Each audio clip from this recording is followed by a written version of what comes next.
Good afternoon, Chicago. Sorry for the technical delay, but like with everything with the storms, it slows everything up. But Hard Lens Media is here. I'm today joined here by my wonderful two co-hosts, Daniel Lupker and Lauren Hun. And in today's episode as well, we will be having special guest Ali Nagib of NORML Illinois. So stay tuned for that in the second hour. But the stories that we're going to be covering today is the failed independence in Catalonia, the East Chicago lawsuit, Papa John's, and, of course, we're going to be talking about the Silverstein incident that Lauren will be covering, as well as the Donna Brazile disclosure that she did release. And like I mentioned earlier, in the last half hour, we will be talking to our special guest. He is one of the assistant co-chairs of NORML Illinois, so we're glad to get this story going. Let's get this episode going. So let's first start off with some humorous anecdotes.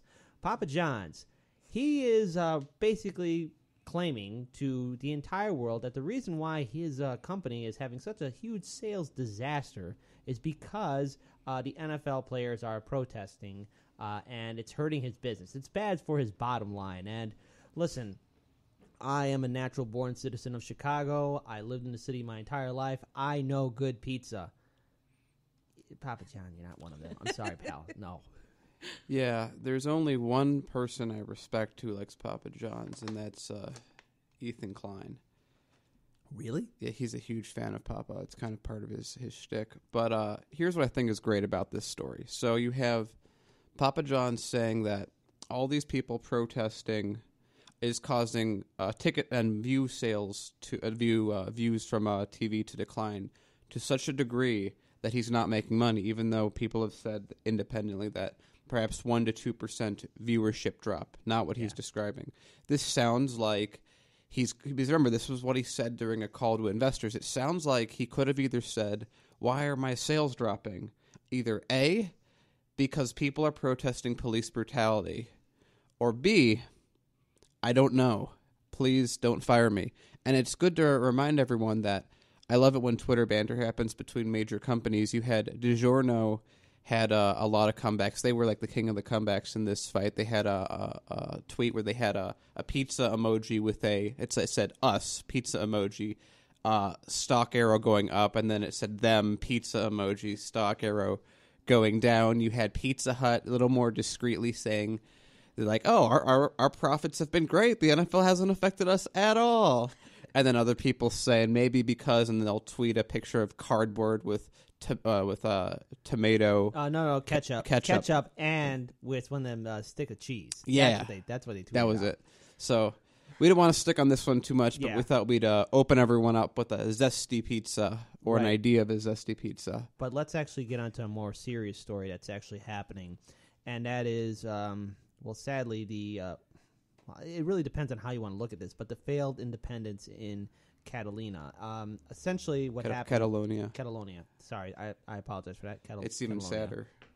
Well, apparently Spain's prosecutors were calling for the arrest of a few individuals who are a few elected officials who are basically leading the charge for the independence. And it's really sad to see an ally of ours, a member of the European Union, Spain, really take to these harsh actions to really stop the people from really declaring what they want. That's become independent. But I could tell you this: the more you squeeze people, the more you want to pull them down, the more they're going to push back. I don't know. You guys want to chime in on this? So this region, just for historical context, used to be a republic of its own. For a long period of time, so it has its own language, local culture, local food, just everything you'd expect a country to have. And so they've had this, their current president, well, I guess former president now, depending on how you look at the situation, who,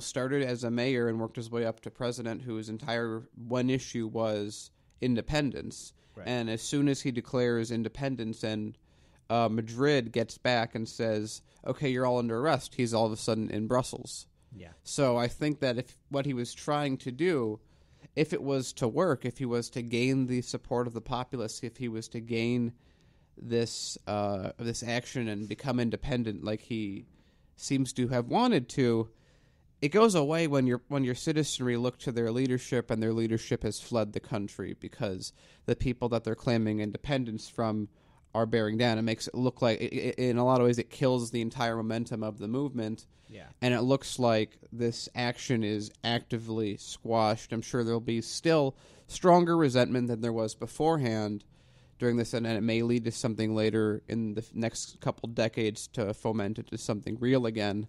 But for now, it looks like this tested independence just got crushed, and it's going to be interesting to see what restrictions in the future Spain puts on the region, which until this point didn't get everything it was promised. It was promised things that weren't delivered. A lot of its money went to Madrid and not to itself. But that seems like that's up in the air now. Lauren? And you have to consider, too, the imbalance of power. I mean, this region is, such a fraction of what the entire region of Spain, and yet it creates 25% of the economic growth, and they don't feel like they're being treated as the valuable region that they actually are. So I think they're kind of looking for that decision, like, do we try to compromise or do we try to break off and do our own thing? And maybe they should.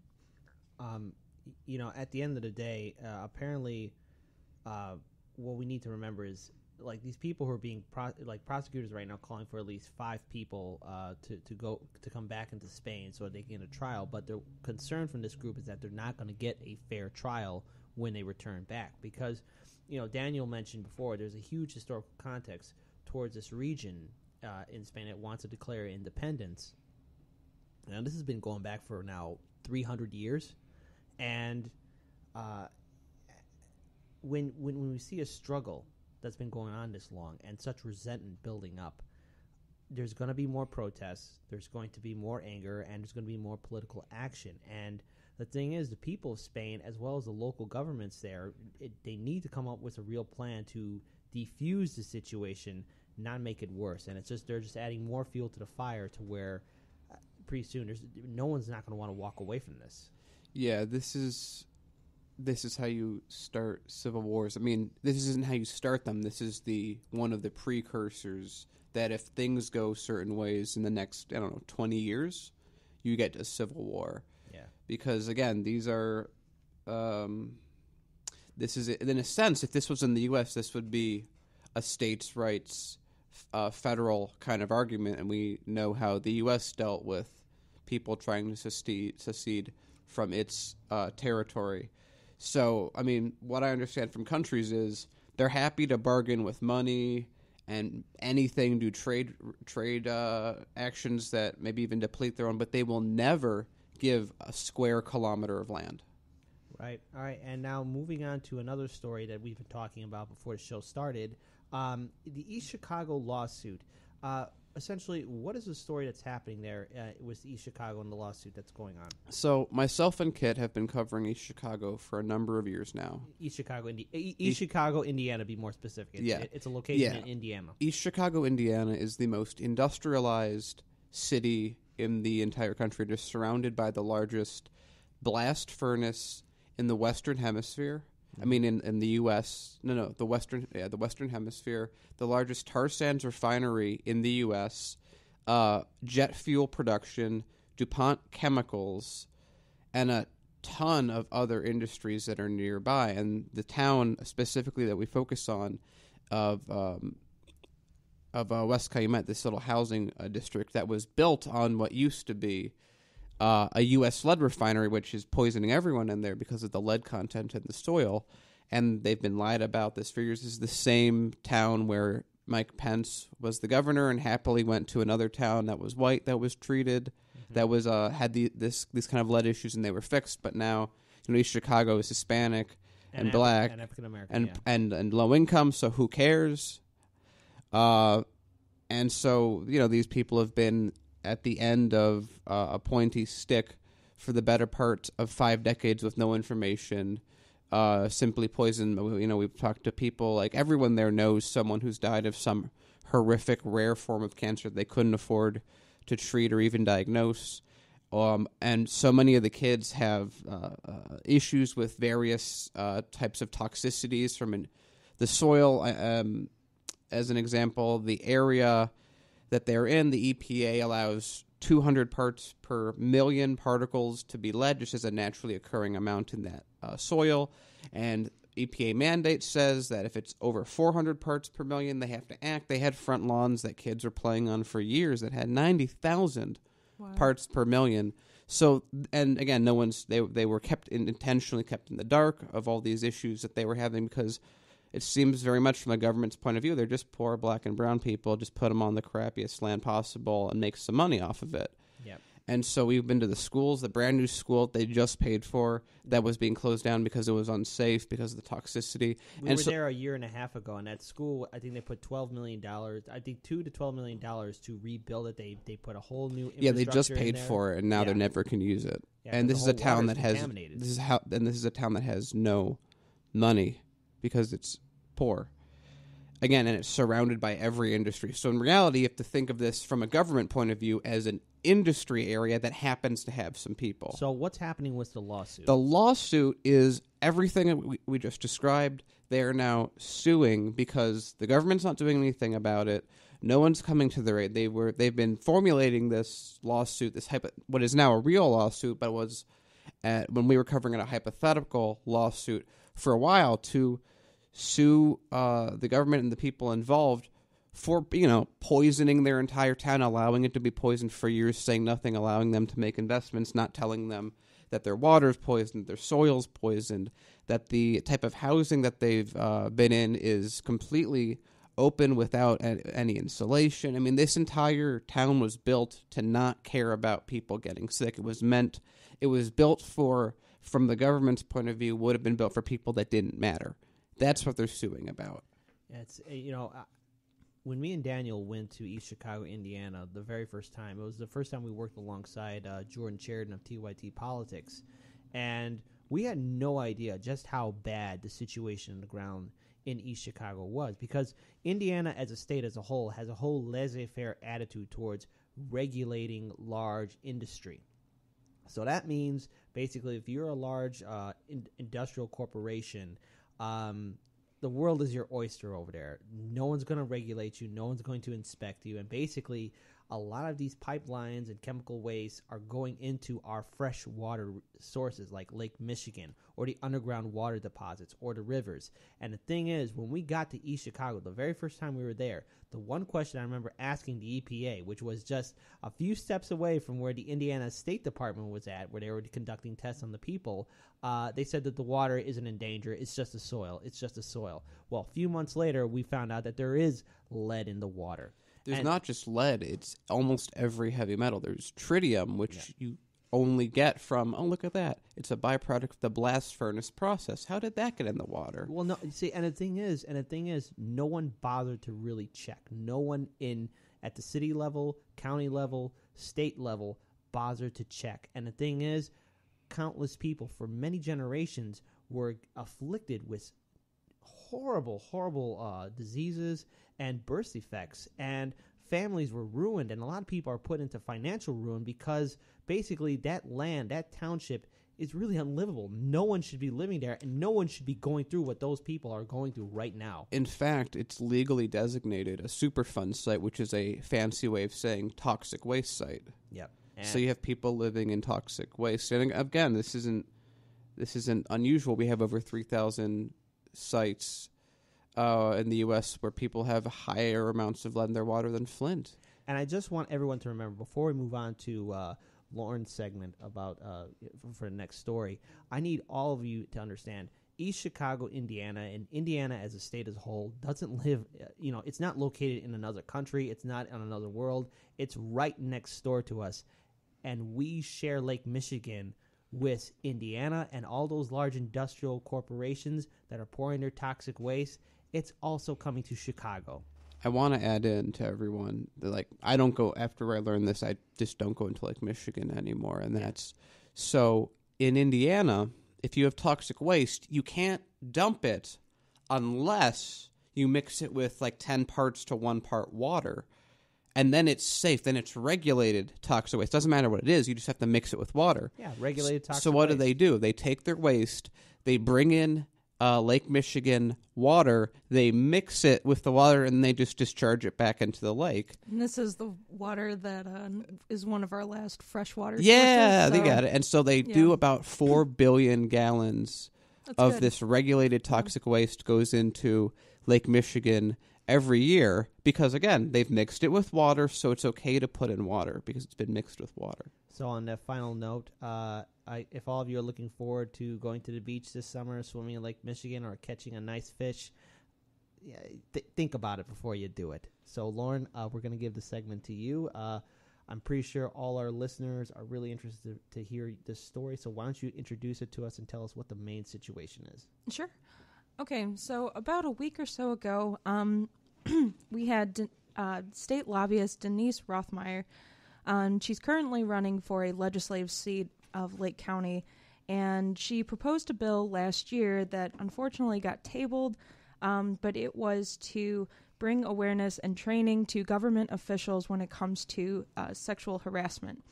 And it got tabled and was brought back last week after it acquired 200 signatures from female government officials, and it was inspired by the Me Too campaign.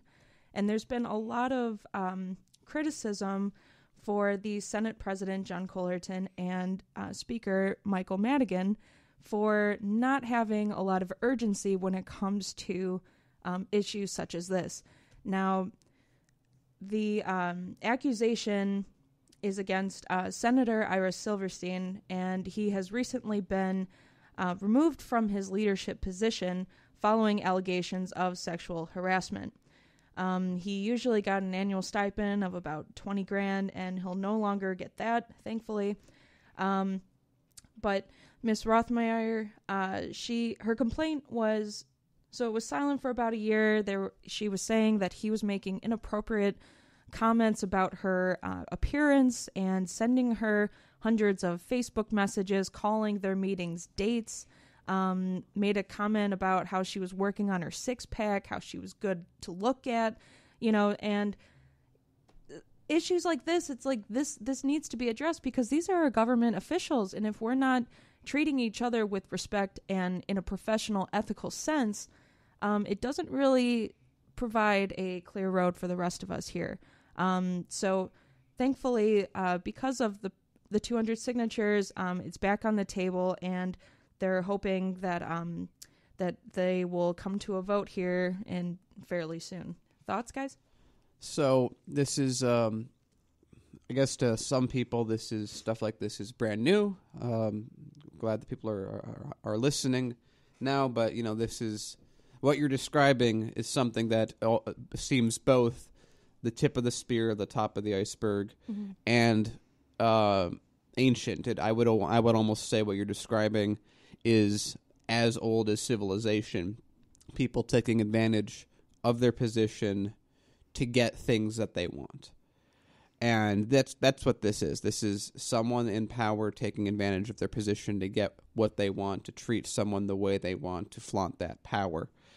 This is, right now we're dealing with that Twitter campaign. We're dealing with all the people that are openly bringing to light all the people that have been sexually abusing them throughout the years. And this is politics. To me, it's a big, ta-da, this is exactly as I would expect it to happen. But I'm really happy that it almost seems for the first time, someone can say this, a woman can say this specifically, and she'll be listened to. And not only will she be listened to, she'll be supported. That's something that is, I think, different from any time in the past. I can't think of any other time in history where a woman could accuse someone of sexual harassment of some kind. I mean, think about it, just 5 years ago, 5 minutes ago almost, it would have been just entirely ignored. No one would have paid attention. And now that's not the case. So there's a movement. There's movement. Momentum. Yeah. Right, but, there's a whole dark culture in Springfield of corruption, of harassment, of government officials abusing their power. And Illinois has a very long, sad history of governors, state representatives, state senators, and Cook County, well, I was going to say Cook County, but all county officials and town officials of being corrupt or using their absolute power and having no responsibility and using it to really harass and hurt people. And I'm really happy to see her stand up and address the situation, because if we're going to have a real accountability in Springfield, and let's face it, Springfield is a mess right now. We need to hold these elected officials accountable for how they conduct themselves in office, because if that's my state representative, if that's my state senator who's basically using his or her power to in a leadership role, in a leadership role to harass people and to make them feel powerless. Well, I don't want that person in power. You are in that building to make sure that the people of Illinois are taken care of, that our infrastructure is working, that our schools are going to be open, that our environment is safe, and that we have a government that's going to make sure that this state is funded so that we don't become bankrupt or people don't leave en masse to find a better, more greener pastures in other states, And if you're in office, you represent the people. Don't use it for yourself. But this is a sad situation to where we as individuals have to stand up and hold our elected officials accountable. And if they don't live up to our standard, well, then it's our social responsibility to vote them out. And I'd also like to add it. Tell me the details on this. I'm a little foggy on it, but there's the whole sexual harassment and exploitation aspect to this. But wasn't there a portion of this that the representative put a bill forward when he thought that the woman was single? Yes. And then when he found and then she found out. Was it that he found out she had a boyfriend? Well, how'd that go? He killed the bill when she was advocating the legislation to provide essentially representation for crime victims. It was later brought back when he had asked her if she had a boyfriend, and then after finding out that she didn't, the bill reappeared. So just to boost his own ego, so then he was no longer threatened. Wow, this guy sounds really secure with himself. Yes. And I just want to say, too, that there is an open investigation at the General Assembly's Ethics Investigation Agency, and the Legislative Inspector's General Office has also been without a leader since 2014, and the last person was Thomas Homer, and he left in 2014. And he admits that these types of proposed reforms are usually tossed to the side, and enforcement is difficult due to existing laws in Illinois. So I think that's another, there you have it, State of the Union, that no one cared about this for decades. This has been the way human civilization's been for centuries and millennia, but with many new defining things, I always like to throw in that a lot of this I chalk up to the internet existing and allowing people to bypass gatekeepers, allows us to do the kind of work we're doing, but it allows people to have these kind of things and come forward. I think that this is just the start of things, and as much as Springfield's a mess, everything is corrupt everywhere, business influence is everywhere, on everything, personal responsibility is lacking the higher up the social ladder you go. Things seem to be slowly but surely and much faster than any other point in history occurring. So I'm optimistic that the mere fact that this is even has any attention applied to it, that we're even able to cover it, I think in and of itself is a huge step in the right direction in a system that has always taken the wrong turn. I agree. And I just want to clarify that this legislation would challenge every elected official, every candidate, every participant in the democratic process who is culpable of culture of sexual harassment. So it's not just the men in Springfield, it's across the board. We need transparency, we need accountability, and no one should feel inferior for holding their professional seat in whether it's the Senate or the House. Ooh, that's gonna that realizes that's what's gonna hurt, because you know that he was not the only one. No! So there's gonna be a lot of people that are gonna be fighting tooth and nail to keep this. Like, what was the guy's name? Homer, the guy was in the ethics board that was fired in 2014. I'm not sure if he was fired. Or he left, or however he left. Yeah, Thomas Homer. Yeah, so We'll see. We'll see. I'm curious to see how this works out because we've learned through following activist groups. You can have a very, very strong start and then just peter out once they mount a defense. And I'm worried that that's going to be the case going forward. Is hearing about this, I'm just kind of reminded back to the She Votes forum that we covered sometime in October 26th at the University of Illinois at Chicago. And all the Democratic candidates, we mentioned it before that all the Democratic candidates, they were talking about how shocked they were about currently the situation of women's rights here in Illinois, as well as the culture that's in Springfield. And I'm going to give credit to Senator Daniel Biss for stepping up to basically address Springfield and just how it's run, just how corrupt it is, and also the kind of environment that is there. And at least he's stepping up to really say enough is enough. We need to have real accountability in Springfield, but not only for that, but for ourselves too, and the people we elect into power. When we look at our elected officials, we have to remember that just because they put on a persona that they care, we have to really find out, do you really care about the issues? And when you are in that seat of power, be it a state representative, a state senator, or even a governor, are you going to use that power for good, or are you just going to really use it for your own ego? And I've mentioned before, we've had that long, sad history here in Illinois of elected officials using that power for harassment. Now, going forward, how much support does she have in regards to pushing forward for her campaign? Like you mentioned, she's running for office, correct, Lauren? Yes. All right, and so what seat is she running for? She's a Republican candidate for the legislative seat of Lake County. Oh wow! Okay, so she's actually running for the Republican seat. Mm-hmm. All right. Well, this is an issue.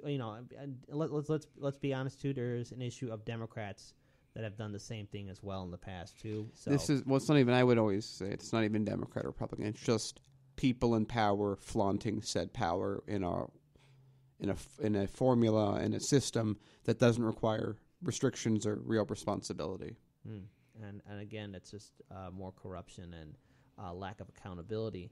And I've said this to all our listeners before too. If you don't like the way an elected official is running things, stand up and get a candidate that's going to do the right thing, so that we don't have these kind of elected officials. Because think about it. Let's say you have somebody trying to put a bill in to rebuild a school, or ensure that you have clean water coming into your community, or that you're going to have some amount of resources coming in to make your community better. And then some state representative or some state senator, be it Democrat or Republican, who has a hurt ego because someone isn't single, or that person isn't returning back their feelings. Do you want that person in office? How can you look at that person with pride and say, that's my representative, that's my state senator, and I respect that person for what they're doing? They're using their own bruised ego to stop something that's going to help my community. That's not a rational response. That's not even a rational thought. The real rational thought is, oh my God, this person is an egomaniac. We got to get him or her out of office and put somebody in there that will do the job. Yeah, and this goes to what we always say. If you're not involved in the process, you aid whatever the establishment is. So if you live in this guy's district and you're like, this is terrible, I don't like this, but I'm not going to do anything, then ostensibly you're supporting him. Because the way our system is set up, whoever is the current status quo always is the one that benefits from people not being active. Always. And this was proposed a year ago, and now it's finally coming back, only because of these signatures and pressure. And mind you, she didn't accuse him of this on social media. She said this at a hearing in front of her peers, that it even got to that extent, and it blows my mind, like how many proposed bills have gone through Springfield that were similar to this, and for how long? How deep does it go? How many people does this actually affect? Yeah, and I would say, that goes beyond just sexual harassment. I mean, it's a lack of urgency. It's this idea that I'm a lawmaker, I have power, I determine what bills go and don't go, and I determine not based on the wishes of my constituency, but by how horny I am. It's for me, like I remember there was even a story about even Michael Madigan, the Speaker of the House. He was also people were saying that he was using his power to harass people as well. I don't know how much further that story went into, but it's goes to show you that this is a huge problem that has crippled our current government in Springfield. And remember too, our state is suffering from from the budgetary crisis, and the fact that we have these officials with bruised egos or they have such a high opinion about themselves. Well, no wonder nothing gets done in Springfield. It isn't. If you're a Republican, if you're a Democratic voter, and you're saying it's a Democrat's fault, it's a Republican's fault. No, it's not. It's not your vote. It's these elected officials in office that choose to take these titles that are the problem. You, the voter, what they're doing is they're convincing you guys to fight each other and yell at each other. When in fact, in a democracy, in a republic, people, we talk to each other. Even if it's people that you don't agree with, you got to come down to a compromise. So here's something we can agree with. Springfield is a mess, and in 2018, there's going to be elections, all right? And especially for one important seat, the seat for governor. And we already saw firsthand the egos of Bruce Rauner and Speaker Michael Madigan clashed, and it got to the point to where 2 years we were suffering. It didn't matter if you were Republican, Democrat, or Independent. 2 years of people suffering because there was no budget in our state. I can talk to a libertarian. I can talk to somebody in the Green Party. I could talk to somebody in the Socialist Alternative. I could talk to a Democrat. I could talk to a Republican. And I could talk to somebody who doesn't even like to vote at all. The point is, we have to communicate. And with this representative who was harassing this poor woman, at the end of the day, I'm glad that she stood up. I am too. So what else is there to add for this story, like in regards to the bill that she was trying to introduce? For the time being, it hasn't been determined if it's going to be brought to the floor for a vote. So I will try to do a follow-up for you guys. Mm-hmm. Okay. Well, go ahead. So I guess that's pretty much an interesting note to end it on. But there is another issue, a story that I like to bring up. And yesterday, I was at an event where Sean King was speaking at the University of Chicago at Rockefeller Memorial Chapel. I don't know why I said chapter. Chapel. Sorry for that stutter, everyone. But it was a really huge, eye-opening experience for me to really see Sean King speak to this large crowd. I mean, it filled up. There was like 300 people in that one big building, and it was there was a jazz band that was playing. Everyone was there, and you know, when you see somebody, especially like somebody like Sean King, who has such a large social following on social media, and you finally see that person speak, it's like, oh, wow, that person's real. And he even mentioned that. Like, look, I know I seem like a profile on Facebook or Twitter, but I am a real person. I'm a husband. I'm a father. I own a house. You know, I went to college, just like all of you. And the way he was addressing the crowd was, let's talk about planning for a better future and how we can get there. And, you know, he talked about how in 2014, well, basically he used to be an activist for a long time. And then when he went to college or graduated from college, he started getting a career and started to kind of walk away from the whole activist, part of his life. He was just trying to get on by, live his life, until one day a friend of his sent him a YouTube video in 2014 where the gentleman named Gardner was choked by the NYPD. And mind you, this is like before instant video, like on Twitter, Facebook live stream. That's in 2014. We didn't have Facebook live stream. I mean, we're used to it now, but we didn't have it back then. Yeah. So it was uploaded on YouTube. And basically, just for all our listeners to understand, in that video, all what the gentleman was asking was for the police to leave him alone. He was asking them to please stop harassing me. I didn't do anything wrong. This is horrible. And of course, in the video, an officer comes behind him, puts him in a chokehold, and an illegal chokehold. And illegal, yeah. Great. Thank you for pointing that out, because he did mention it. That is a chokehold at the police department in New York City. They're not allowed to use it at all. And of course, he said, "I can't breathe. I can't breathe," and basically, he died on the hot concrete floor. And for Sean, when he was telling the story, he was taken aback. Like, there's no way that this officer is going to get away with it. Someone's going to be held accountable. So, of course, Daniel, you mentioned before how the chokehold was illegal and how the coroner's report came out. He died of asphyxiation. And and it was great to see every guest on Fox News going, well, yeah, but he was fat. He died because he was fat. Yeah. All the empathy in the world one can offer. Right. And the thing is, it then later came out to be seen that, no, the officer didn't get charged. And the person who took that video and made it public, he is in jail. And he sends out, messages to his friends and family like, yeah, I'm still being harassed by the police officers and the security officials in the prison. I'm being harassed. He's in jail, but the man who killed Gardner is still free. Murder with a badge. Yeah. And how then he mentioned other incidents of police brutality and police killings and how they don't get held accountable. And basically, Sean King mentioned of the Supreme Court decision, Tennessee versus Gardner, no relation. So a short story for Tennessee versus Gardner. A while back in 1973, a young man named Gardner, no relation, was basically, walking into some empty houses. And apparently during that time, people left their doors open. And a lot of the houses in this one specific neighborhood in Tennessee, they were vacant. But then he opened one door, and there was a person in there. They had their wallet on the counter.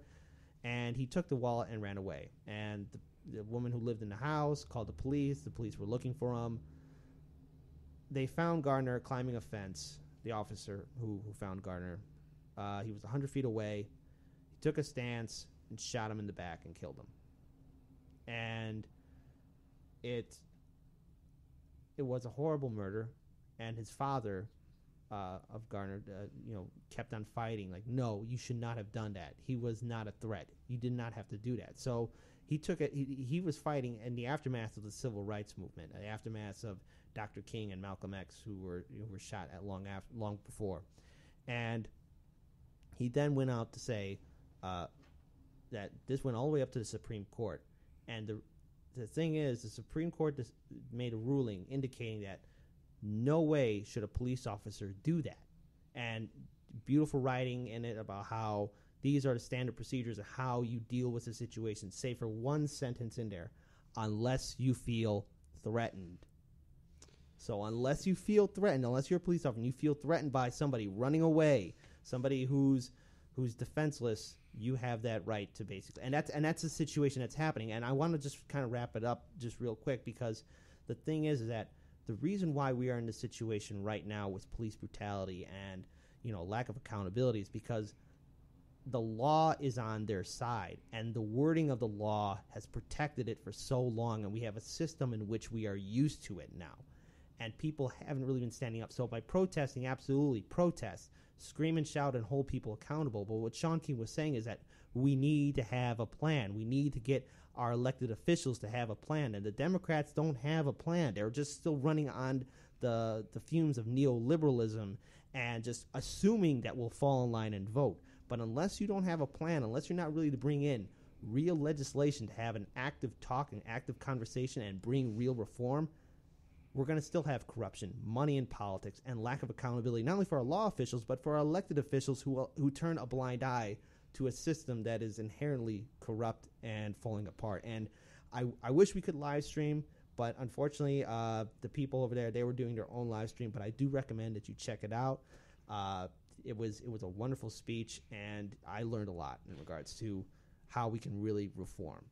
But going to that point, it's kind of something I've gotten at. I've never really said it as directly before, but cops are trained to be cowards by definition, because if they're scared of someone that doesn't have a gun that they imagine having a gun, they're fine. They get everything that they would need. And again, if you sue the cops for killing someone, the settlement is paid for by the people in that town. Everything about the system that we have now with police makes it like, yeah, murder someone, just check this box. Mm-hmm. As long as you murder them and you were scared and you can give some reason why you were scared, people will look at you as a person with authority. There's usually one person in the jury who will never vote to convict a cop under any circumstances. So yeah, just keep murdering people, and we will keep saying that it wasn't murder. That's sadly what our justice system, goes back with that corruption. It's, I forget who said it, but there's a quote that, what is government? Government is a monopoly on violence.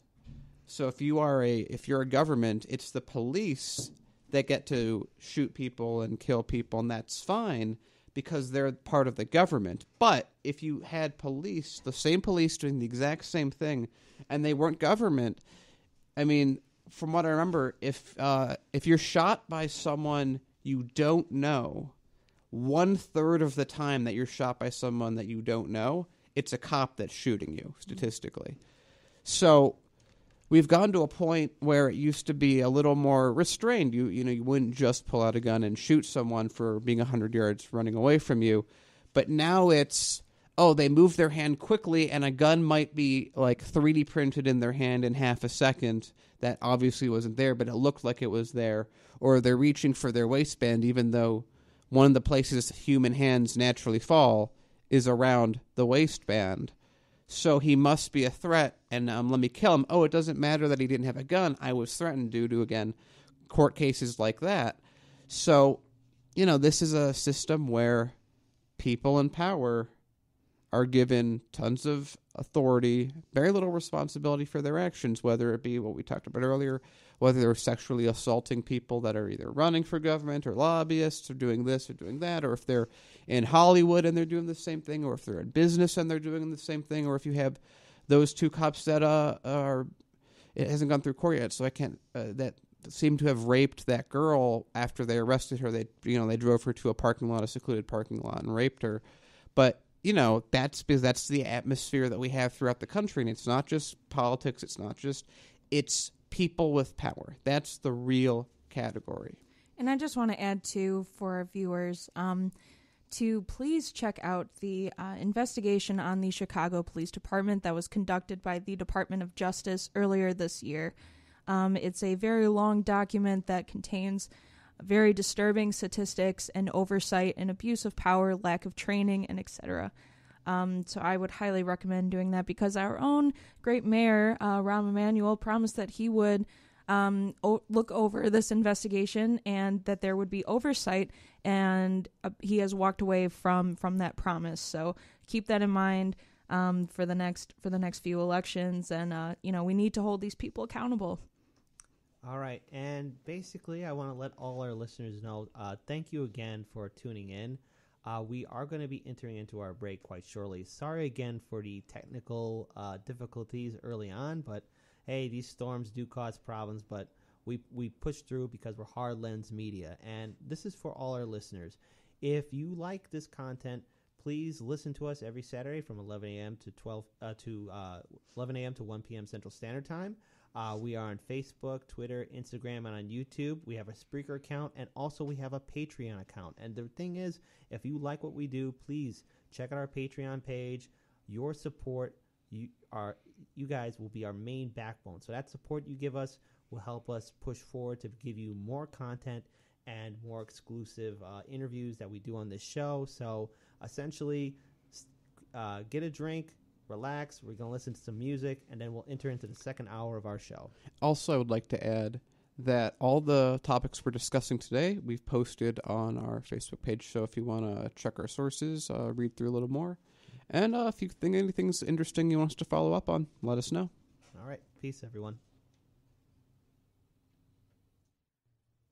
And we are back. Welcome back to the second hour of Hard Lens Media. We have the Assistant Director of NORML Illinois, who will be joining us in the second half hour. But in this episode, we want to just basically talk to you about a current story that has really shaken up the political world, specifically in the Democratic Party, to which the DNC chair, Donna Brazile, has essentially released information stating that, yes, the Democratic establishment under Debbie Wasserman Schultz and the Clinton campaign did commit election fraud during the 2016 primaries, which was between Senator Bernie Sanders and Secretary of State Hillary Clinton. It's quite clear. I just want to clarify, technically it's not election fraud.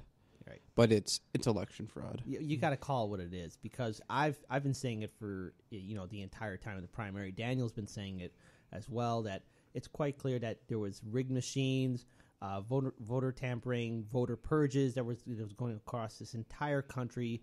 Bernie Sanders supporters, volunteers, and delegates were screaming from the rooftops saying that the system isn't fair, the system is corrupt. But all the things that we've heard from the corporate media, the Democratic establishment, and the Clinton campaign was, no, there's no way the system was rigged. It can't be rigged. It's impossible. Not only were they saying that, they were saying, shut up and fall in line, stop making things up. You're only helping Donald Trump, and don't even dare think about voting third party. Don't you dare. Stay in line, fall in line, and obey. It's her turn. And essentially, I think a lot of us saw what happened in Philadelphia. I mean, me and Daniel were there firsthand. The way the Bernie Sanders supporters, delegates, and volunteers were being treated, there was nothing but resentment, and it led us to the situation that we're in now. And for many of those people who were with the Bernie Sanders campaign, I think this is something pretty cathartic for them now, that finally, oh, yes, we were right. We told you. We weren't making this up. No one threw chairs. No one was screaming. No one was being violent. We weren't all Bernie bros. I mean, there's still speculation over this. Her article, Inside Hillary Clinton's Secret Takeover of the DNC, that was posted on Politico. And, how she's just admitting to all this information because she has a book coming out. However, if you look at the documents, if you look at these joint funding agreements, and you look at the entire timeline, what you have here with these documents is legalized money laundering. Now, you had a $2,700 individual donation cap, but what this document was able to provide was those same individuals can then turn around and donate, like $33,000 to the state parties, $350,000 to the DNC, the same rich donors if they wanted to, and that money was then funneled from either the state parties that weren't battleground states, and then they were transferred to the DNC and then transferred to the Hillary campaign in her Brooklyn headquarters. That is legalized money laundering. And yes, this isn't news. This came out in Politico a year ago. So why was it covered up? And why this shouldn't be a shock? So at the same time, a lot of the people that were against the Hillary industrialized machine here, and you can even go into a bigger group, the entire establishment, the media that supported the Hillary campaign, the list of conglomerates and rich donors that owned these medias that donated to the Hillary campaign, the favoritism, buying out the DNC's incredible millions of dollars of debt that Barack Obama had left when he ran for his 2012 campaign. So you had this agreement come up in August of 2015 that was signed by the Hillary campaign 4 months after she announced her nomination or her candidacy. Around the time that Bernie Sanders had announced his was around the time she had signed this agreement. Bernie did not want to sign this agreement, and I know that's been another thing that I've heard a lot of people argue, is that, well, Bernie had the same opportunity. However, Bernie didn't want to accept super PAC money. He didn't want to accept billionaire donations. He wanted a free and fair election by having small donations, by we know as the famous $27, per donation per person, and he got so close. This was not a free and fair election. There's a reason why millions of people thought that the election was rigged. Mm-hmm. Yeah, and that's my right and answer. I think the answer would be because it was. I mean, it's the evidence was there. Right, I mean, it was the like, bat. here's the thing that gets to me. Which is kind of a blissful but also annoyed state. This wasn't, like you said, this wasn't hidden. Every Bernie supporter had been screaming this for the last over a year, and the difference was back then everyone was like, oh, you know who the real issue is? It's not this Hillary issue. It's the Green Party and their limitless power to control the election. It wasn't Hillary. It was Russia spending a minuscule amount of money, not even directly assisting Trump, just fomenting dissent. Right. it wasn't Hillary, it was everything else. It wasn't Hillary, it was Bernie not trying hard enough. And I want to clarify, for the record, to correct the record, so to speak. Yeah, to correct the record. Oh, that I like more pun. that more Bernie supporters voted for Clinton by percentage than Clinton supporters voted for Obama. Right. Keep that in mind. That this was always pure projection. This was, I mean, again, this was a system that people just, as I heard, I was listening to, I want to hear what the corporate media is covering about it now, how they're covering it, how they're talking about it. Well, ABC, CBS, and I believe another news network didn't. MSN. Oh, no, NBC nighttime. All the nightly news of those three have not touched this. They did not cover the fact that Donna Brazile, the Democratic chair of the Democratic Party, brought this information out. They didn't even cover it, and I'm surprised here's because the big corporate thing. media was spinning that whole thing. That's there's no such thing as election fraud. There's no way. I was watching a clip from Morning Joe, sponsored by Starbucks, and I was interested to hear. I think it was Joe was talking. He's like, "Well, why didn't anyone tell us about this? Why was this such a secret?" And again, to my reaction, it wasn't a secret. You just refused to hear people out. This was like, this is just, it was such an obvious thing that was provable for so long, but now the difference is you have the former interim chair for the DNC saying it, which, because of the way that politics works in America, is entirely different than if anyone on the Bernie says it. Because if someone that worked in the Bernie campaign says it, by definition, you're a sore loser, be quiet, get in line. But now, because it's someone that had power, we should take it seriously. But, this is only real news to people that this was only, that ignored it when everyone was saying it. And I just want to add, too, that on April 18th, 2016, a member of the Bernie Sanders campaign wrote to Debbie Wasserman Schultz expressing concern over this excessive individual donor or contributions. So the Hillary Victory Fund, because I feel like we need to explain what these funds were and which ones were the joint funds. So you have the Hillary Victory Fund, which was created September 10, 2015, and it was to raise funds jointly on behalf of the Hillary for America, the DNC, as well as the 32 Democratic Party committees. Now, the Hillary Victory Fund reported receiving several individual contributions as high as $353,400 or more, over 130 times the $2,700 limit that applies to the Hillary Clinton campaign. The Hillary Victory Fund was a joint fundraising committee created by the DNC, and then instead of that money going to down-ballot candidates, we saw it going directly to her campaign.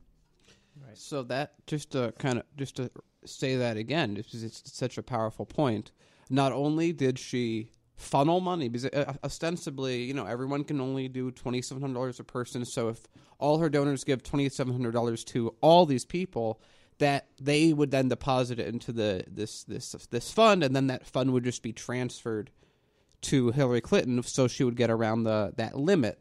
Now, the big thing that this goes along with is it says not only did she do this, and we know that only like 0.5% of these funds raised stayed for down-ballot candidates, and I think that makes Bernie Sanders a bigger contributor to raising money for down-ballot candidates in that year than Hillary Clinton did, which, again, goes against the narrative that was put out very strongly. It's factual now.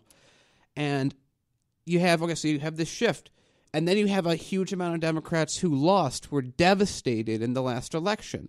So it went from, again, from our point of view, this was always reality. This was always the case. But now I'm sure for a lot of people who have been just spoon-fed every day that everything that's wrong has to do with some McCarthyistic, Russian-based ploy that, Russia, this is something that countries do. The U.S. is number one, Russia probably number two, probably with China being number three. This isn't anything new. The only reason people are focusing on it now is they needed a scapegoat. But for those people, hopefully a few of them will see that it's not Russia. Russia was a blip on the radar that isn't anything new.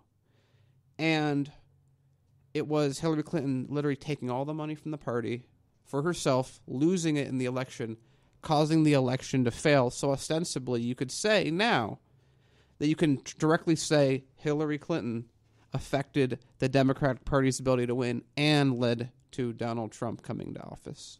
It's just, when you look at the documents, you look at these letters, you look at the memos, you look at, Brazile's book and the Politico article and the countless articles that have come out from independent medias and reporters, it starts to click. The dots start to connect. And, yes, it happened last year, and I've been told this, who cares? Well, you should care, because there's an election next year, there's an election 2020, and so on. And we need to know if the DNC, if our election process, if our entire democratic process is corrupt, then we need to know what is corrupt about it, who needs to be held accountable. We need transparency.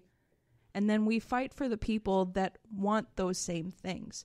We don't want these status quo corporate interest politicians essentially taking the value out of your vote and handing your vote over to corporate interests. That is not democratic. That is an oligarchic way. And I think that is something that we need to focus on, is the future of this country, and whether or not you as the voter will be held accountable for who's in office, or if we're going to hand that over to the billionaire elitists. I just want to make a very small point, because this always gets under my skin when people are like, oh, it happened a year ago, get on. Here's the question I would have. So to those same people that say that, I'm sure you don't mind about all the people that are being accused of rape if they were more than a year ago. I mean, it's the same logic. If it's a year after you got raped, it's a year after you got sexually assaulted by Harvey Weinstein or whoever else, I'm sure by that same logic, it doesn't matter.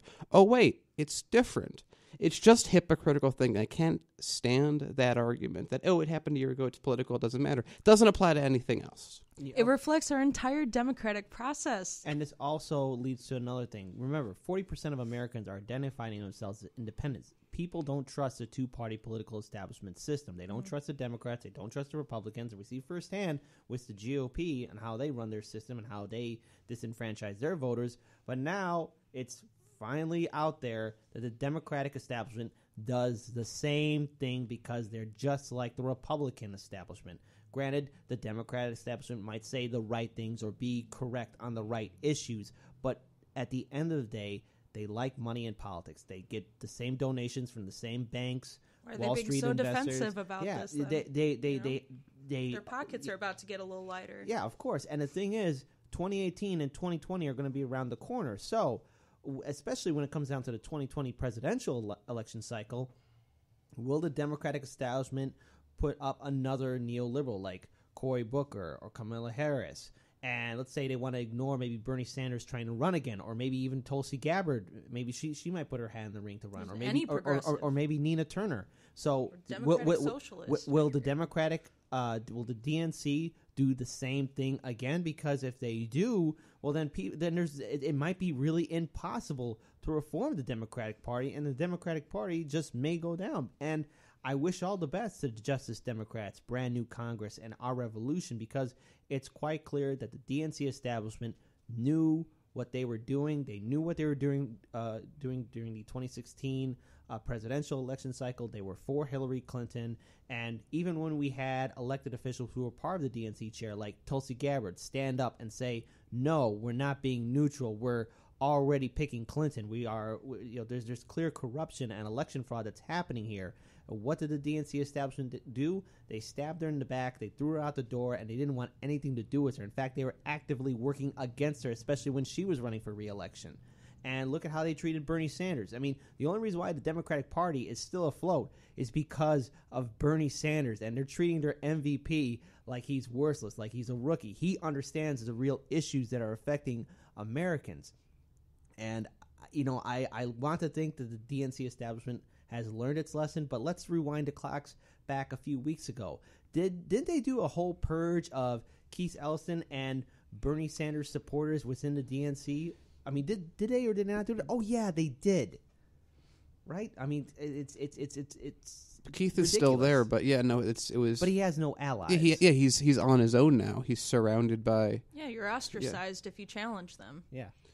So here's I think where the good news is. I'm still on the mindset. I think it could change, but I'm still on the mindset that the best path forward is taking over the Democratic Party, because I look at it like, if you had the option of, if you had to make a fast food juggernaut that was throughout the entire planet, would you go through a hostile takeover of McDonald's, or would you build a new McDonald's? I think it would be easier to do a hostile takeover of McDonald's, and I look at it the same way, that the Democratic Party, as terrible as it is, if you get someone like Bernie, I think Bernie would be maybe the only person that has enough clout and name recognition to pull it off, especially since they're considering moving their primary, the third primary, to California, which only he would be able to win.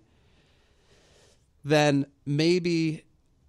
Well, okay, so if you get him to be president, he then becomes leader of the DNC. He would become a Democrat. He said that he would do that before. He becomes leader of the DNC, of the Democratic Party. He can then put in whoever he wants as chair of the DNC. And if you have, again, if Keith Ellison was made chair of the DNC instead of Perez, a huge amount of difference would have, because if you're chair of the DNC, you have a maximum amount of power in the party. I mean, I can't go on to say how much power you would have as chair of the DNC and how much power you'd have as the president. So ostensibly, you just get someone in as president, you can almost literally, just through the power of the presidency, undo almost everything that we're fighting. You just got to get someone in as president.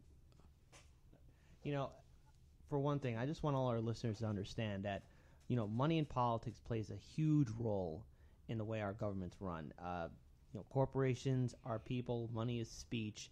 And, you know, these large corporate entities, Wall Street investors, they buy our politicians, and you got to kid yourself. You're kidding yourself if you think that they didn't have any influence over the Clinton campaign, especially during the 2016 primary. They wanted her because she was going to take their money and do what they say. And that quote, I have to rewind it back to when Donald Trump, during the first Republican primary debate that was going on between the other candidates, he was talking about money in politics and speech, and he said, yeah, I've given money to Democrats and Republicans. I give these people money, and they do what I say. And the Democrats, it's the same thing.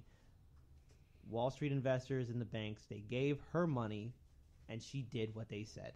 And going back to Obama, they gave him a huge amount of money. He bailed them out, and all but one of his cabinet picks were the lists that they gave him right before he ran. Yeah, and also let's take this into account. Let's look at the real status of the Democratic Party.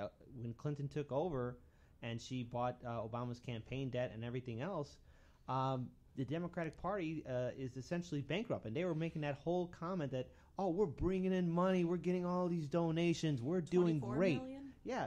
Okay, well, where's that money now? I mean, if your guys are bankrupt, what is your plan? How are you going to take over seats? I mean, Republicans have almost the entire governorships across this country. They have a lot of legislative seats at the state level, and they have the House and Senate. How are you going to effectively beat him or try and bring any kind of political reform if you guys are bankrupt? And it's quite clear that you are clearly biased when you want to select somebody who's running for president. Yeah, and I wanna throw in that it's just to remind everyone, as much as a lot of Democrats, so especially now, look down on Republicans and the Republican Party, I gotta say the Republicans had a Democratic primary, and the Democrats had a fixed primary. I think that says an enormous amount, especially since the Republicans didn't want Trump. But he was rising to power, and they're like, well, that's the way the system is, so he's going to win. And it's what their voters wanted. Whereas the Democrats are like, no, we're going to choose who's in the primary. I don't care what our voters have to say. Yeah. And it showed.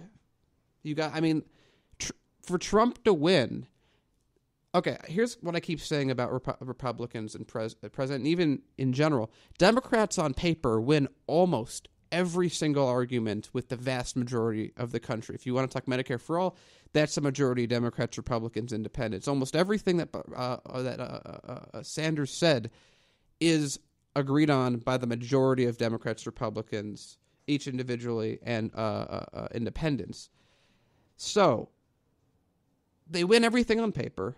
They have the inclusivity issues. They have a larger base. They have demographics on their side. Everything, hypothetically, is to their advantage to everything they want. It requires them to throw it away. The Republicans don't have the option of winning. The Democrats have the option of losing. Trump could not have won. As I said, if Hillary Clinton won by anything less than 10 points, she lost, in my opinion. Because to lose against Trump by any amount and to lose against him by anything less than 10 points is absurd and embarrassing based on the possibility of winning. And can you imagine if Donald Trump pulled the same crap that Hillary Clinton tried to do 10 months before he was actually the nominee, the presidential nominee, and he bought out the RNC, paid off 80% of its debt in exchange for complete oversight on staffing, analytics, hiring, data, what have you, just like Hillary Clinton did. That is not only what that agreement gave them, but I can't even imagine if Donald Trump tried to pull something like that and all those other candidates found out, and it would still be considered a conspiracy. Donald Trump is corrupt. All right, we'll give him that, but he's not that clever, and I don't think he'd even try to pull it off. I'm just saying. This should be like a Jeb Bush move. This should be the largest red flag for anyone that is concerned about how we have our elections in this country. Don't worry, we're the biggest and strongest democracy if you really extend what democracy means. Yeah. Exactly. So now we're just going to switch things up to a much lighter note, no pun intended, towards our special guest, Ali Nagib of NORML Illinois. He's the assistant director. Thank you so much for joining us.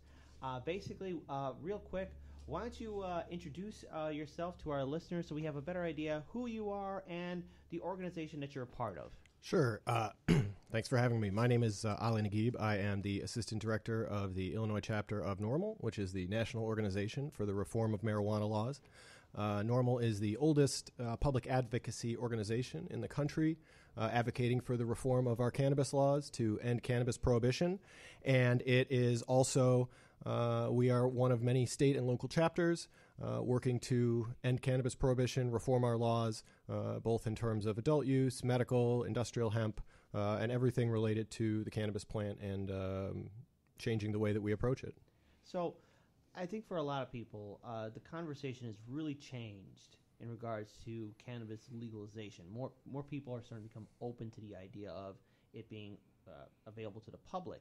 So what have you noticed in regards to people when they talk about cannabis and cannabis legalization? Sure. Just the fact that we talk about it so readily and openly, and the puns get fewer and fewer, and the seriousness of the conversation increases as time goes on, definitely speaks a lot to people's changing attitudes. I think medical has really led the way. I think so many people. I mean, the polling is so overwhelming on medical, so across the board. Almost everybody agrees that the federal government is wrong to say that medical cannabis has no benefits. So that's been pretty well accepted. Everything else is still, working for people to understand the best way to deal with it, to regulate it, to deal with it in our society. But I think that basic understanding that we've had this idea that it's dangerous, the classification going all the way back to the original Reefer Madness, but to the Controlled Substances Act, where they say it has no medical benefit, it has a high potential for abuse, and the learned reality, particularly over the last 20 years, as states have gone through their experiments with medical, has shown that people know that's just not true. People know that it does have benefits, that the risks or the negative sides of it are much smaller than both what has been put out through the propaganda and also, more importantly, many of the other options, both legal and illegal, that people currently take to deal with their medical issues. We've seen everything happening with the opioid crisis. And I think on the medical side, that's really helped to galvanize it. But it all comes together, both from that side, as well as people just understanding that we can't treat this plant the way that we have. We can't keep locking people up for it. We can't keep arresting hundreds of thousands of people a year for this plant. It just doesn't make sense. Now, of course, it's quite clear that the federal government recognizes cannabis-related products. It's illegal. You go to jail if you're caught in possession with these products. So essentially, Can you speak firsthand in regards to people that you might have talked to who have been victims of police brutality, or at least being incarcerated due to the fact that they had cannabis or cannabis-related products in their possession? Sure. We see a lot of arrests. The vast majority of arrests, drug arrests, are for possession of cannabis. That's changed now, especially in Illinois, but in other places that's been changing a lot as we've decriminalized or changed adult use laws like we have in 8 states now. So that's definitely happening a lot less. But over the last 10 to 20 years, and certainly going back over the history of the drug war really being ramped up since the 1970s, there have been a lot of arrests. There have been a lot of lives shattered.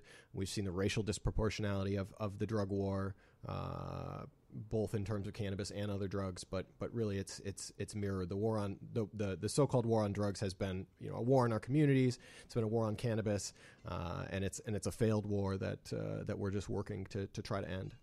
So, in regards to getting cannabis, especially here in our state, to be legal both at the recreational and medicinal level, what has been your organization's outreach towards our state officials, be it in the House and Senate? Currently, what is that?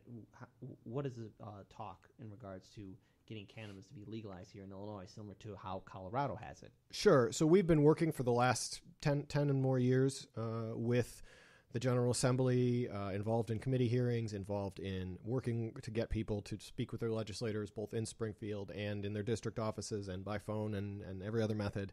And we've done that, working on the medical bill, working on the decriminalization bills, and now working on the tax and regulate bill. So really it's the same effort. It's getting people to tell their stories, to tell why they feel this is important when they have a personal reason, or just expressing why they, for their own political reasons, believe this is an important issue that their state representative or state senator or alderman, when we were talking about local decriminalization, or the governor or the mayor, that they hear the message that there is support for these, that there is decreasingly people speaking out against this.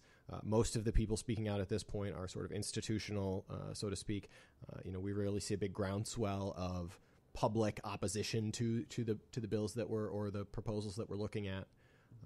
So we've worked with the General Assembly for a long time, and on all sorts of different iterations of cannabis bills as they've come through. Now, earlier on Harlan's Media, we actually had some of the two of the state officials who are supporting or who have their names attached to Senate Bill 316 and House Bill 2353 to get it, in which these are the bills that are basically calling for recreational use here in our state. Right. So essentially, Springfield, there's a lot of activity that's happening there.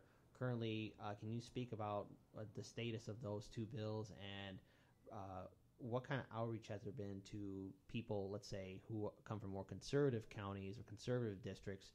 What has been their thoughts on getting cannabis to be legalized? Have you talked to people who perhaps might be huge opponents against your bills? I don't know if I'd say we've talked directly to any huge opponents. We will engage people that are clearly opposed, but we know that there's always going to be that element. Our goal isn't to get a unanimous vote on these bills. We know we're never going to get a unanimous vote. We want as much support, especially bipartisan support, as we can get. But realistically, we want to get 60 votes in the House and 30 votes in the Senate and the governor's signature on a bill to change our laws. And we're going to work with the folks that are most likely to get us there. So we've been working with those Representative Kelly Cassidy, State Senator Heather Staines, who are the chief sponsors of these bills. They've been holding hearings, subject matter hearings, to get input from various experts who have information on this issue. They had a hearing and heard from regulators from Colorado and some folks from the State Legislature Association to give them a broad view of what's going on and how this is happening in other states. They had another hearing to get some of the concerns from public safety, from law enforcement. Were able to speak up about their concerns. Other people were able to speak at that hearing. There's going to be at least one more hearing, maybe a couple more, before we get to actual hearings where there will be genuine deliberation and debate on the merits. They've been clear that the bills that are filed are still frameworks. It gives a general idea of what they're thinking, but there have already been things that have come up in these first two hearings where they said, "Yep, we know we need to deal with that. We're gonna factor that in." And when we come out in the spring, January, February, with whenever that happens with a new bill or with amendments to those bills, those changes will be incorporated. So we have a good framework, and we'll see where we can go, where the support is, and how far we can get these bills. It's an election year, or it's going to be an election year, so there's a lot of moving parts in terms of where the legislature is going to vote and when and whether they will vote on these and which chamber or both. And then the same story with the governor. Our current governor has generally been opposed to these measures, but he has also come to agreements on the medical cannabis pilot expansion and extension last year. So we don't know. We want to get this done as well as we can, as soon as we can. And in an election year, a lot of things can happen. So we're gonna see where we go and try and get as much support as we can for as good of a bill as we can. Keep it as consumer friendly as we can, while respecting the needs of and the interests of folks that have concerns about rolling this out in a responsible way. Now, Harlan's media has covered 3 of the Democratic primaries or for governor in our state, and right off the bat, all the candidates have said universally they are for cannabis legalization in our state. Pretty much. I think Kennedy sort of waffles the most, and gives a lot of word salad on decrim and so forth. But he's not a hardliner opposed, that's for sure. But going forward though, the Democrats they're going to have to pick one nominee, and let's say in a scenario one of them wins the seat to be in office. How much of their support for cannabis legalization is just words, do you think, in their mind? I mean, who do you think really is going to push forward to really support the legalization of cannabis in our state, not only for recreational use, but for medicinal use, and to allow small businesses to set up their own, companies here? Yeah, I think if we have an understanding that we have a legislature that wants to pass a bill and we have a governor that wants to sign a bill, it's not as important who leads. The governor doesn't have to lead on this. I think with the medical bill, you saw Governor Quinn. He had a few things that he was concerned about, a few things that he wanted to make sure were dealt with, but beyond that, he was okay with saying, get past what you can get past, get what you can get 60. We barely got 60 in the House in 2013 to get that medical bill passed. So the concessions were made, the compromises were made to get it passed. With the understanding that when you have a governor that wants a program like that to continue and expand, you can get bills to that governor's desk and signed and move things forward. And that's not the situation we've had for the last few years. It's been a tougher struggle than we'd like. But I think I would anticipate whoever wins whoever wins the primary on the Democratic side, if they're elected governor, would likely be supportive and would likely sign any reasonable bill that came out from the General Assembly. I just got to take a step back and say, you've been fighting this fight. We've been covering it, but you've been fighting this for a long time, longer than we have. So what I would say is, from our perspective, it's kind of been this amazing, like a few years ago, it almost seemed everyone was against any idea of even legalizing medical marijuana. And now, just very recently, it seems everyone's in favor. What has that been like internally to see that shift from the majority of the country go from either indifferent or not liking it to just everyone being supportive? I mean, that must have been, I'm not sure, did you see that coming? Explain what that would have been like. I think once it started, we could kind of see that it was going to continue. I think once we got to 48%, we got to 2012, and we got to, and I don't remember if that was the exact number around then, but we were starting to get to plurality right around when Colorado and Washington passed their laws in 2012, and we could start to say, look, unless the sky falls in one of these states, this is going to continue. People are not going to look at this and see hundreds of millions of dollars of tax revenue, tens or hundreds of millions of dollars in savings in the long run on criminal justice, all these other benefits to our society, and none of the, or very few of the negative consequences that the naysayers have been putting out there.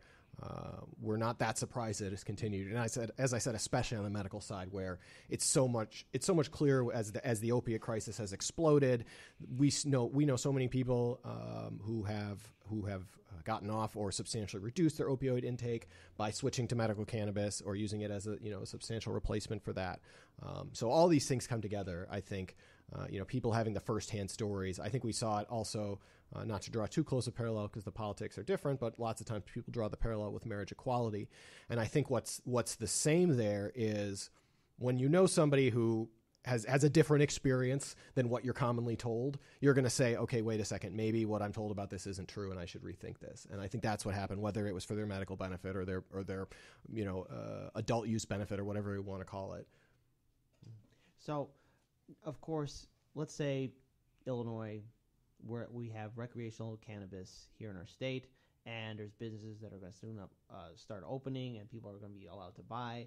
The thing is, at the state level, it'll be legal, but on the national level, it'll be illegal. Right. And, of course, the Trump administration with Jeff Sessions wants to intensify the war on drugs, specifically on cannabis. So they say.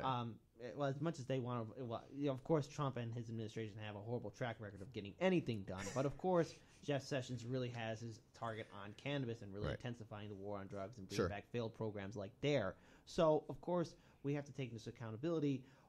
What is needed to really protect consumers, the businesses that are going to be handling cannabis-related products, and essentially have you guys at NORML talking to our elected officials at the state level about making bills to protect us from federal intrusion. Yeah. I will say, when you look at the medical bill, the current medical program we have, there are 3 reasons. If somebody says, oh, why is the program this way? I don't like this. It's too restrictive for reason X, Y, or Z. It's one of 3 reasons. It's because they were concerned about people, quote unquote, faking conditions. They didn't want people, saying, oh, I have a backache, give me medical cannabis. They didn't think that was true medicine, which, we don't necessarily agree with, but that was one reason. Because they were concerned about diversion, right? You don't want medicine getting to people who aren't supposed to have it. But the third reason, which I think was the most valid and the most important, was to try to Fed-proof it the way you're describing. So there are many things in the way that the Illinois program for medical is set up that are designed to basically say, look, we were the 20th medical state. You're going to want to go after one of those other 19 before you come after us, if you're even going to bother. And the thing about federal enforcement is, 99% of all drug enforcement happens on the state and local level. As soon as the state and local governments and law enforcement cannot arrest people for possession of cannabis or transacting in reasonable amounts of cannabis, you can do things from the top down to affect the businesses, to affect the banking, to affect the infrastructure. But the federal government can't change the fact that every Colorado citizen has a constitutional right under their state constitution to have 6 plants, right? And the states sort of tweak that a little bit for households, et cetera, but that's still there. They can't just make that go away. They're not going to go door to door and start, the federal government can't enforce all of these in all of these states, because California alone does more drug enforcement, or has done. We'll see now how this changes with their new law. California does more drug enforcement than the entire DEA does for the entire country. And it's not even that close. And I think they do something like double or close to double the law, the drug enforcement just within California. So if California just stopped enforcing all their drug laws, the DEA took all its resources, shifting them to California, they still couldn't do what California is doing now. So that's the biggest factor, is they can disrupt these markets. They can shift the balance between how much of a legal market versus a gray market versus a black market this product is in. But it's going to be accessible. It's always going to be accessible. And in these states that have moved forward to give adults these options, you could shut down the dispensaries, you could shut down the producers, but you're not going to shut down everybody growing 6 plants, right? The market's still going to be there, and you're just going to create this continuous gray market, and that's not going to change public opinion. Nobody's going to look at that and say, oh, right, now we should be opposed to medical just because they managed to shut down the dispensaries. Now I'm opposed to this. Is that going to change those opinions in those states? I don't think so. I would even say they might be a little upset that all those jobs that were created went away. That's right, and not only the jobs. I mean, half of the residents, and this is something we have to deal with too when we look at our program. Half of the residents in Colorado who voted for Amendment 64.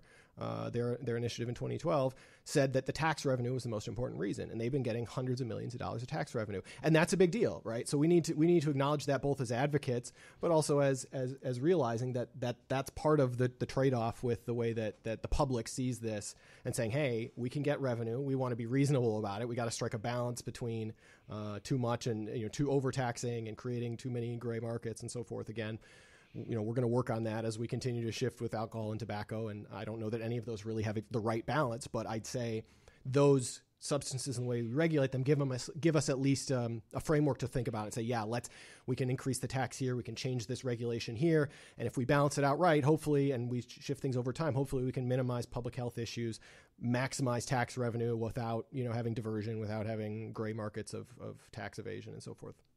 Especially in the state that we're currently in here in Illinois, too, with the Right. budget impasses and the tax increases in the Chicagoland area and statewide. Here we have a market that we could possibly have the similar results as to Colorado, where it could be tens of millions of dollars. And I don't know, do you think that should be another point that people here in Illinois should consider as well? Just because, if anything, it could be extra revenue that's not coming out of their property taxes as well. Yeah, I think there's, people, especially given that it's a substantial minority of citizens that will pay the majority of the cannabis taxes under a taxed system. I think that's very easy for people who are not cannabis consumers to say, hey, that's less of a tax burden on me, or at least a way to save vital services, take your pick depending on your balance of tax and spend preferences. And, we don't take a stance on those necessarily. We want the right system to generate the revenue. We want to reduce the costs on the public, on the spending side for law enforcement, for criminal justice. But then what happens after that, is up to the state and local governments to decide what the right balance is. This is something I've said for a while, but in a broader sense, I'm really tired of war on nouns, any noun, whether it's a war on drugs, a war on terror. All it ever seems to do is the same thing. It decreases quality of whatever it is, increases price, and makes what otherwise would be taxable services and goods become untaxable underground markets that support organized crime. I mean, go back to Prohibition. It's always the same thing. Anytime you try in a free market system, anytime there's a demand for something and the supply can't be legal, it's still going to, just like what you said, it's going to exist. Although what's so interesting, and if you look at other drugs like heroin, it's easier to trace the numbers on this because of the balance between purity and price and so forth. It's easier to establish than with cannabis, where it's a lot more complicated because of the range of products and different types of cannabis and so forth. But once you sort of get into the war on drugs era of the 1970s, interestingly, you see, once that illegal black market is created, you actually see the opposite happening. You actually see the quality, the purity increasing and the price decreasing over time. So the goal of the war on drugs was to, make it harder to get and to make it, make it less dangerous in theory. But it did the exact opposite. It made those drugs much purer. And there's various reasons. And in cannabis, there's some similar reasons. But it's sometimes in terms of the way that it's charged, sometimes the way that it's measured. When you're measuring by weight versus purity and things like that, it's going to adjust how the market changes in order to respond to produce the maximum benefit for the people who are in this black market, given that they're trying to transact in that product. It's also quite clear that as we push forward for cannabis legalization, people want it to be available for recreational use, for medicinal use. So really, for our listeners and subscribers and anyone else who follows on social media who's going to be listening to this later on, where can they learn more about your organization? Where can they find you on social media, just in case they want to help out or volunteer? Sure. So we are Illinois NORML. That's Illinois NORML.org. You can find us on Facebook. You can send us a message. We will try to help you. We try and support folks' advocacy as any way we can. We are a duocracy. We want to get people moving. We're not big on hierarchy and infrastructure and top-down management. We with the most successful efforts we've seen have been where we've sort of pointed people in the right direction and said, here's what needs doing, and they go out and do it. Whether it's getting into legislators' offices, whether it's building support in various other ways. We want to help be the conduit. You can also check out Coalition for a Safer Illinois. That's the broader coalition that is working to support this bill. It includes Marijuana Policy Project, Illinois ACLU, Clergy for a New Drug Policy, Students for Sensible Drug Policy, a few others I'm probably forgetting, but go check out that website as well. It's saferillinois.org, I think. It's been a while, so I hope that's right. But it's Coalition for a Safer Illinois. All right. Yep. Well, that's a perfect note to end it on. Thank you so much for joining Hard Lens Media. So to our listeners who follow us, check us out on Facebook, Twitter, YouTube, and on Instagram. And also today at 7 p.m. on Channel 21, we'll be airing our first mini-series on Can TV, so please be sure to check it out. And if you like what we do, please check us out on our Patreon page, Hard Lens Media. That's HARDLENS Media. And if you like what we do, please donate and support to us, because your help, your support is the main heart and backbone to this network. And we're going to cover stories that corporate media and the establishment will not cover. And if you guys help us build it, we will be able to cover more content and give you guys the real news. And that's what we try and do here at Hardlands Media. So peace to everyone and have a great weekend. Thanks for having me.